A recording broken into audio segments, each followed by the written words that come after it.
Told y'all I'd be back. Only took me, what, a month and some change? But it's me, everyone's favorite video essayist. Aww. In the time since my last big project, I've been stuck with a lot of college work, and not much time to experience new games and the like. But with the little time to myself that I've had, I've rediscovered my love of the mystery game, and by extension, the point-and-click genre. As someone with more of an attention span for games than books, but still having a love for literature, these always strike a chord with me. I love solving puzzles and palling around with charming characters in new locations. I've been playing games like Hotel Dusk, Great Ace Attorney. Heck, I even started reliving the Sam and Max games through watching others play the remakes. You read my goddamn mind! However, if I can admit one flaw of these games, it's that they aren't that open. And I mean, that's fine and all, not every game needs to be. But I can only really re-experience these worlds so many times in succession.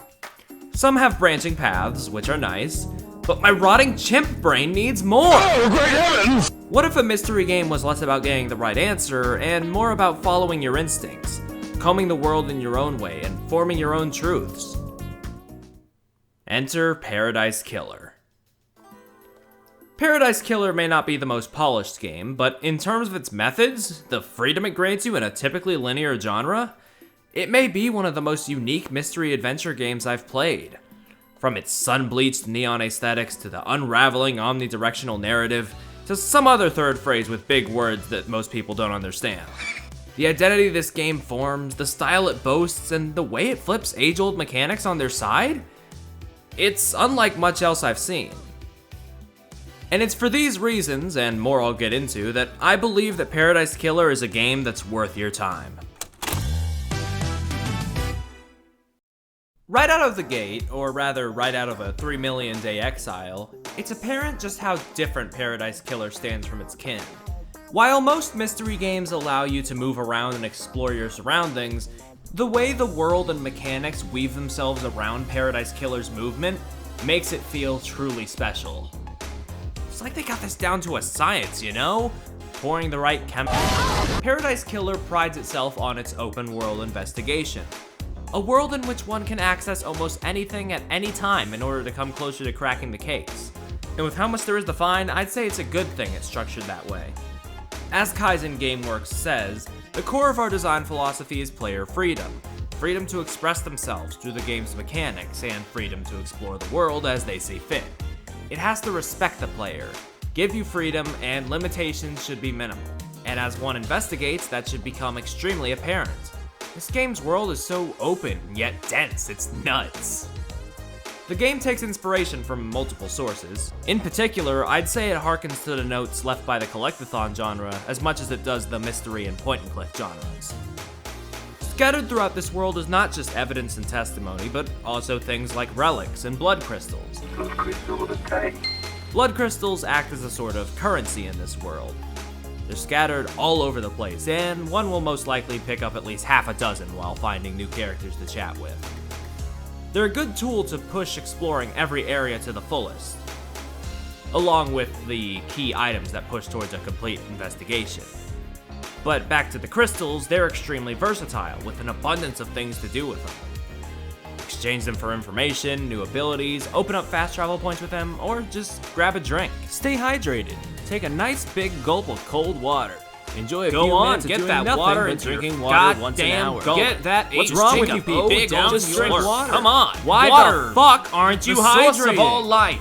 And the collectathon stylings of this game bring out just one of many ways somebody could figure out what kind of world we're dealing with here. This alternate reality hellscape brands itself as paradise, but is corrupted by capitalism and ruled by a syndicate that worships dead alien gods. But one can also feel out the world through its vibes, the characters, and the soundtrack. Oh god, can I just take a quick aside to dig into this soundtrack, cause it is slapping me in the face! In a corrupt utopia like the one Paradise Killer presents, this soundtrack really helps alleviate some of the pressure other games would pile on with the setting. There's a lot of influences of Japanese city pop, a vibe that the developers wanted to hit even before they had an official composer, but it's also not just that, it's varied. Sometimes it leans more into a club or jazz approach that puts a pep in the step.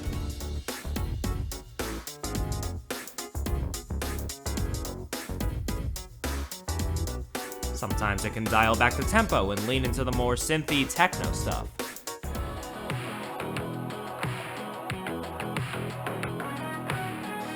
No two tracks sound alike, and that's exactly what the composer, Barry Epoch Topping, was going for. These tracks are found laying around the world, and from there, you can add them to your in-game playlist.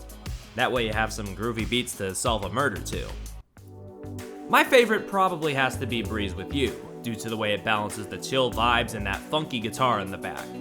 It's both something to vibe to and something to jam to. And man, that shit's bustin' on God. But even the music isn't exactly free of this world's influence. In fact, it's kinda directly tied to it. As I just implied, it's found just like any other collectible, and beyond that, it channels some of the aforementioned dark energy here and there, despite its more cheery tone. Contrast does not just mean opposition, and the juxtaposition that the music uses helps it blend itself into the world differently. For example, the Lemming. The name is simple, but saying it not so much. The Leg Bop song I played earlier, for example, was named after the Lesser Key of Solomon, which is a codex of demons. There's also a song title that references the end of the world, which neatly ties into how this island is planned to end in favor of a new one soon. So you can see how the themes of this game even permeate throughout its tunes. Even if Paradise Killer's world isn't the deepest stuff, just the sheer amount of things to find, oddities to investigate, and aesthetics complementing its themes are a delight. I can vibe, I can hack, I can fall from the top of an 80-story building. And yes, it can be a little sloppy, intentionally so. Many will cry that it's just a cheap usage of vaporwave and photo aesthetics, but it goes a bit deeper than just plastering a VHS filter on shit and calling it a day. The game uses it as a critique of the society this game has built, which is what vaporwave should do. It critiques the superficiality of capitalism by being so overly saturated and drenched in everything that the average person just can't look away from it. Its energy is confident, and the game wouldn't be the same without it. Inspiration was apparently channeled from a combination of Grasshopper Manufacture's Killer 7 and From Software's Bloodborne. Would not have guessed that. According to the developers, they wanted to have a combination of Killer 7's big, bold shapes and Bloodborne's ornate details. This creates a messy yet passionate aesthetic, in my opinion, that is truly one of a kind.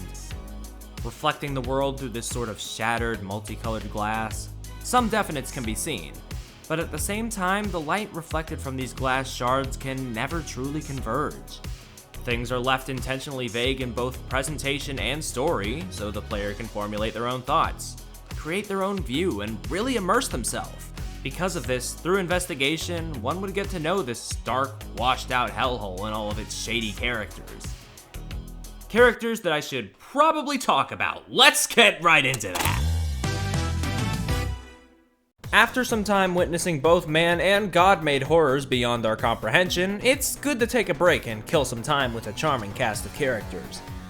And, well, to cut to the chase, the characters of Paradise Killer fit that mold perfectly. They're honestly pretty fascinating.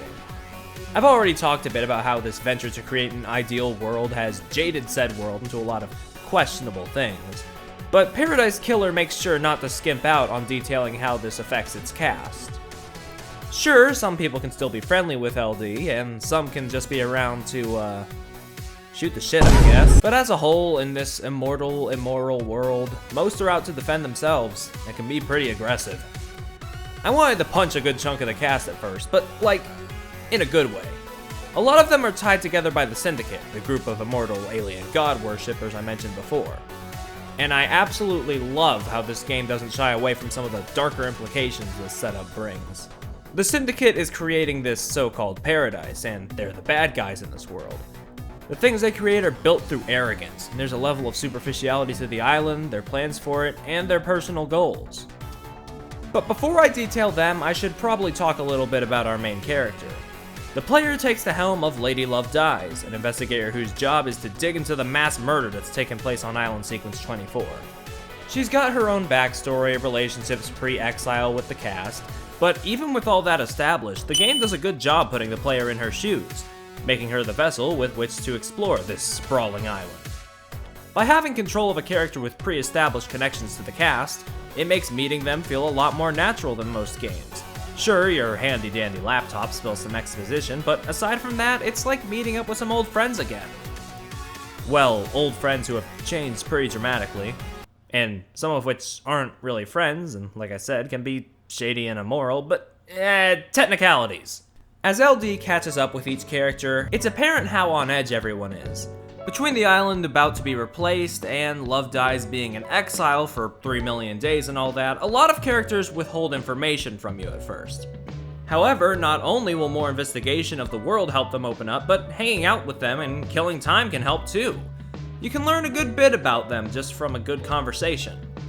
Because of these interactions, I found a lot of characters' bad first impressions sort of dissolved after time. Except for Yuri, he's still kind of an asshole. Do you think maybe he's compensating for something? I found my favorite characters to be the bartender, Sam Daybreak, and the accused, Henry Division. The former has a really aggressive looking exterior and a simultaneously raw and sweet origin. But really, Sam's just a chill guy who knows how to make a good drink. He's humble, he's cool, he loves his wife, what's not to love?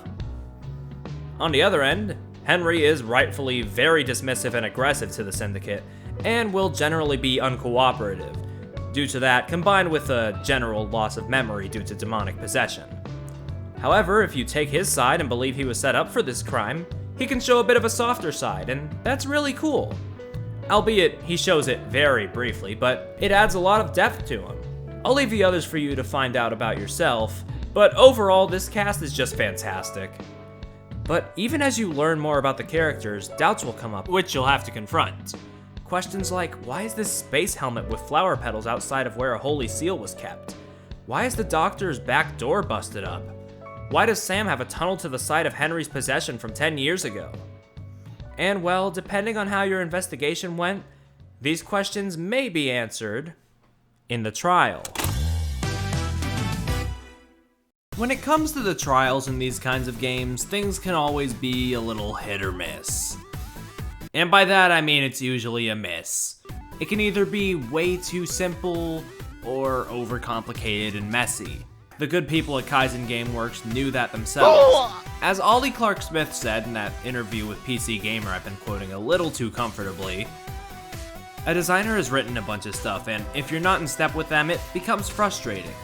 I always start those games with the best intentions, but end up sitting with a guide on my phone when it comes time to do the trials. They want a specific answer at a specific point in time, and if you don't give it, you fail and have to retry. This perspective is completely understandable. As somebody who adores the Ace Attorney franchise, I can't deny at times I've felt roadblocked by a certain answer once or twice. Having to bash my head against the wall for an answer only to resign and look things up, or ask a friend what the answer is, it can feel a touch deflating. However, I feel going in the direct opposite direction wasn't the best move. At least that's how I felt at first. Once the trial is reached, it solely becomes a matter of if you have the right evidence or don't. If you do, then you can convict somebody of a certain crime, and if you don't, then well, tough luck I guess. Uh-oh. There's no real middleman in the trials. Nothing to really bring you from the accusation to the conclusion. It just kind of goes bang, bang. No, literally, that's how it goes. And personally, I found that slightly underwhelming after the main investigation did such a good job creating such an immersive, interactable world. Every bit that was looked into, every conversation one could have, was laced with a sort of thought process that sparked intrigue, and it felt like it was building up towards this big conclusion that would be at the player's hands to solve. And yes, of course, like everything else, it is at the player's hands to solve, but when the time came, reaching the answers initially felt a little empty to me. I'm not asking for something like a pointless minigame thrown in for no reason, but something a little more meaty than just choosing from a menu and going down through the list of evidence. Heck, after the trial, there's not really much to talk about with the rest of the leftover cast. I remember my first time through, I was a bit let down. And I know I sound like I'm coming down this part of the game a little hard, but I feel it's necessary to sort of talk through my experience here. I didn't feel satisfied with my answers at first. However, thinking things over and replaying the trial after more investigation, maybe that's sort of the point of it all. This is gonna sound weird, but bear with me. Paradise Killer's not exactly meant to have a traditional payoff, and after playing a few runs, I think that's to its benefit. After all, it's meant to be open. The player has the power in their fingertips to do the trial whenever, even at the beginning. Hypothetically, you could just skip the investigation and get Henry convicted right then and there. I don't know why you would, the game's like 20 minutes long then, but hey, if you buy the game, it's your choice to make. But because the player can stop at any point, the ending can effectively be one of your own making. If you feel empty after the fact, maybe hop back in and keep looking around the island. It's what you make of your time and what you make of the mystery that brings it all together. It's all part of Kaizen Gameworks' creed. We strongly believe that games should eschew storytelling and embrace story interacting. Games are an interactive medium, and being told a story is not interactive. Interacting with a story is something that only games can do, and it creates an incredibly powerful player experience. And I feel that, yeah, Paradise Killer is really unique in this respect, because it's something that can only be done in a video game. I can't imagine there being like an anime adaptation of this in the same way that there was of Ace Attorney or Danganronpa. What happened there? Why'd the audio do that? I mean, I hardly even mentioned the trick up its sleeve after the trial. You're basically allowed to execute or exile whoever if you feel like you didn't have enough evidence to convict them. This could be based on a hunch that you couldn't prove, or just because I thought it would be funny. But intentionally, exiling or executing somebody this way doesn't feel quite as rewarding as doing it through evidence. For me at least, it made me want to go back and convict them for real, because I knew something was up. I just had to go find out what it was to prove it. And I don't think any other medium could pull that kind of thing off. That's really fascinating thinking about it that way. Ultimately, the trial and the aspects relating to it aren't meant to be an open and shut case. Its aspects create more of a fog that obstructs any definite morality other games would clear up, and it leaves the player pondering if their choices were right. It took me a while to really come to terms with that, but once I did, I realized the genius behind it. The meat of the game, the investigation, is the intrinsic lead-in to the questions the trial poses. As undoubtedly obvious as some conclusions can be, at the end of the day, nothing is spelt out. In some cases, one could be left with more questions than answers. The game only takes what the player gives it. There's not a correct answer, so what is your decision? What is the truth? What are the facts? Are they the same? And perhaps most importantly, do you believe in them? Even with a few hiccups here and there, Paradise Killer absolutely rules. In a vast sea of mystery games, it strives to do something different from the crowd, rather than resting on the laurels of what came before. It's not the snappiest game, it's not the most thought out or developed in everything it does, but what it gets right does a phenomenal job of pushing the genre forward, in a way that only a game can. Around every avenue, surprises unfold, and this nebulous mass of mystery only continues to expand as you submerge yourself in the world. It's not just style without substance. Both are carried upon equal shoulders, lifting the same amount of weight. It truly feels like the dev team analyzed the type of game they loved, and asked themselves how they could strike at it from a different angle. And by God, with every strike they take, even if they're not all equal, you can feel the passion for the project oozing out of it. It is a proper, handcrafted thesis on how the genre could evolve, and honestly, I think it deserves more attention than it's gotten. Bleeding personality and style unlike anything I've seen prior, Paradise Killer's confidence in its narrative and mechanics is not unwarranted. It's a game that isn't afraid to express itself, a game that is unabashedly okay with alienating those who don't get it. And it deserves to be more than just a flash in the pan. If you've become tired of the same old in these mystery games and want something a little different, come give Island Sequence 24 a visit. You may find yourself pleasantly surprised. You may find yourself endeared. You may want to stay forever.